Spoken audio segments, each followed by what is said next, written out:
जरा सोचिए, एक ही देश में एक ही वक्त पर एक हिस्सा बाढ़ में डूब रहा है और दूसरा हिस्सा पानी की एक एक बूंद के लिए तरस रहा है। ये कोई फिल्म की कहानी नहीं, ये आज के भारत की हकीकत है। एक तरफ विनाशकारी बाढ़ तो दूसरी तरफ सदियों का सबसे भयानक सूखा। इसी को कहते हैं भारत का क्लाइमेट पैराडॉक्स। और आज हम इसी की परतें खोलेंगे। ये जो तस्वीर हम देख रहे हैं, ये 2025 की हिमालयी बाढ़ के दौरान की है। ये सिर्फ एक फोटो नहीं है, ये इस बात की एक दर्दनाक याद है कि जब मौसम अपनी चरम सीमा पर होता है तो इंसानी जिंदगी पर उसका क्या असर पड़ता है। तो सबसे बड़ा सवाल यही है कि आखिर ये हो क्या रहा है। एक ही देश में मौसम के दो इतने अलग, इतने जबरदस्त रूप एक साथ कैसे दिख सकते हैं। देखते हैं कि ये जमीनी हकीकत क्या है। ये आंकड़े देखिए, ये अपने आप में एक कहानी कहते हैं। एक तरफ गंगा बेसिन, जो करोड़ों लोगों की जिंदगी का आधार है, वो पिछले 1300 सालों के सबसे भयंकर सूखे से जूझ रहा है। और दूसरी तरफ लद्दाख जैसा ठंडा रेगिस्तान, जहां सामान्य से 434% ज्यादा बारिश हो गई। मतलब एक ही सिक्के के दो बिल्कुल उल्टे पहलू। तो सवाल उठता है कि हिमालय में इतनी भयानक बाढ़ आई क्यों? इसका जवाब एक ही चीज में है, एक परफेक्ट स्टॉर्म। मतलब जब कई खतरनाक चीजें एक साथ एक ही जगह पर आ जाएं। देखिए, ये कोई आम मॉनसून की बारिश नहीं थी। नहीं, ये तो 4 अलग अलग वेदर सिस्टम का एक ऐसा घातक कॉकटेल था जो एक साथ आकर हिमालय पर टूट पड़ा। और नतीजा अभूतपूर्व तबाही। इसे ऐसे समझिए जैसे मौसम ने दो तरफ से हमला कर दिया हो। साउथ वेस्ट मानसून तो पहले से ही एक्टिव था, उसी वक्त वेस्टर्न डिस्टर्बेंस, जो आमतौर पर सर्दियों में आते हैं, वो भी आ गए।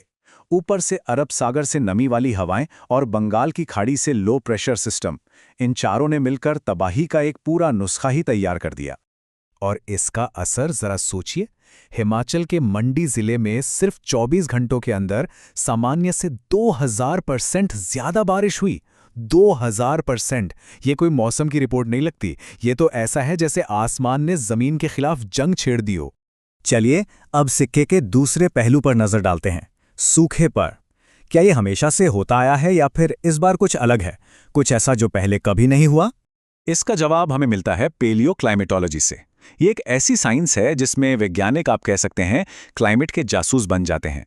वो पेड़ों के छल्लों, बर्फ की परतों, इन जैसी चीजों से हजारों साल पुराने मौसम का हाल पता लगा लेते हैं। और जब इन क्लाइमेट जासूसों ने डेटा को खंगाला तो एक बहुत ही चौंकाने वाली बात सामने आई। गंगा बेसिन में पिछले कुछ दशकों का सूखापन पिछले 1300 सालों में सबसे ज्यादा है। जैसा कि हम यहां देख सकते हैं, ये कोई नॉर्मल उतार चढ़ाव नहीं है, बल्कि एक नया और खतरनाक ट्रेंड है। और यहां एक और भी डराने वाली बात है। हमारे जो सबसे एडवांस्ड क्लाइमेट मॉडल्स हैं, वो भी गंगा बेसिन में सूखे के इस ट्रेंड को ठीक से पकड़ नहीं पा रहे हैं। इसका मतलब क्या है? मतलब ये कि शायद हम इस खतरे को कम आंक रहे हैं। असलियत हमारी तैयारी से कहीं ज्यादा गंभीर हो सकती है। अब इन डबल चुनौतियों को देखते हुए भारत चुप नहीं बैठा है। देश ने अपनी पूरी स्ट्रैटेजी में एक बहुत बड़ा बदलाव किया है। चलिए देखते हैं कि कैसे। पहले क्या होता था? आपदा आने के बाद बचाव का काम शुरू होता था, जिसे कहते हैं क्राइसिस मैनेजमेंट। लेकिन अब जोर आपदा से पहले की तैयारी पर है, रिस्क मैनेजमेंट। और इस बदलाव को कानूनी जामा पहनाया गया 2005 के डिजास्टर मैनेजमेंट एक्ट के जरिए। इसी कानून के तहत नेशनल डिजास्टर रिस्पांस फोर्स यानी एनडीआरएफ जैसी स्पेशल टीमें बनी। और सबसे बड़ी बात, इसने रोकथाम और तैयारी को सबसे ऊपर रखा। इस नई प्रोएक्टिव स्ट्रैटेजी के दिल में है टेक्नोलॉजी। एक ऐसी टेक्नोलॉजी जो भारत में मौसम की भविष्यवाणी करने के तरीके को पूरी तरह बदल रही है। मिलिए MHEWDSA, पूरा नाम है multi hazard early warning decision support system. ये इंडियन मेट्रोलॉजिकल डिपार्टमेंट यानी IMD का एक ऐसा सिस्टम है जो सही मायनों में एक गेम चेंजर है। देखिए, पहले क्या था कि सारा डेटा अलग अलग जगहों से आता था, लेकिन ये सिस्टम, ये रडार, सैटेलाइट, ग्राउंड स्टेशन, सबका डेटा एक ही जगह एक नक्शे पर ले आता है।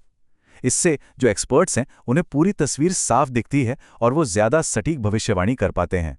और इसका नतीजा, रफ्तार।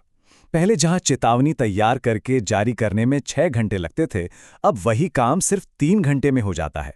पूरे 50% की कटौती। और आपदा के समय ये बचे हुए 3 घंटे जिंदगी और मौत का फासला तय कर सकते हैं। और फायदा सिर्फ समय का नहीं है, पैसों का भी है। इस डिजिटल सिस्टम की वजह से मैन पावर पर होने वाले खर्च में सालाना 57.6 करोड़ रुपए की बचत हुई है।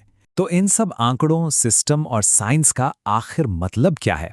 ये सब हम सब के लिए इतना जरूरी क्यों है? इस पूरी टेक्नोलॉजी के पीछे का मकसद बहुत सीधा और दमदार है, बल्कि ये बताना कि उस बारिश का असर क्या होगा। क्या सड़कें डूबेंगी? क्या फसलों को नुकसान होगा? इसे कहते हैं इम्पैक्ट बेस्ड फोरकास्टिंग। ये जानकारी को एक्शन में बदल देती है ताकि लोग खुद को बचा सकें। देखिए, भारत का ये जो क्लाइमेट पैराडॉक्स है, ये असल में पूरी दुनिया के लिए एक बड़ी चुनौती का संकेत है। जैसे जैसे मौसम और ज्यादा अनप्रेडिक्टेबल होता जा रहा है, तैयारी ही हमारा सबसे बड़ा हथियार है। तो आखिरी सवाल यही बचता है, क्या टेक्नोलॉजी हमें हमेशा तूफान से एक कदम आगे रख पाएगी?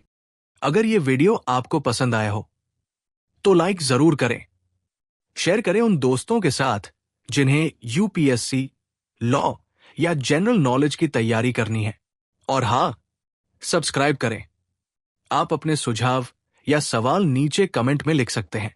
यूपीएससी एंड कॉम्पिटिटिव एग्जाम की गाइडेंस या मेंटरशिप के लिए संपर्क करें। Our contact information is given in description. धन्यवाद। मैं हूं कृणाल ठाकुर। मिलते हैं अगले भाग में। जय हिंद।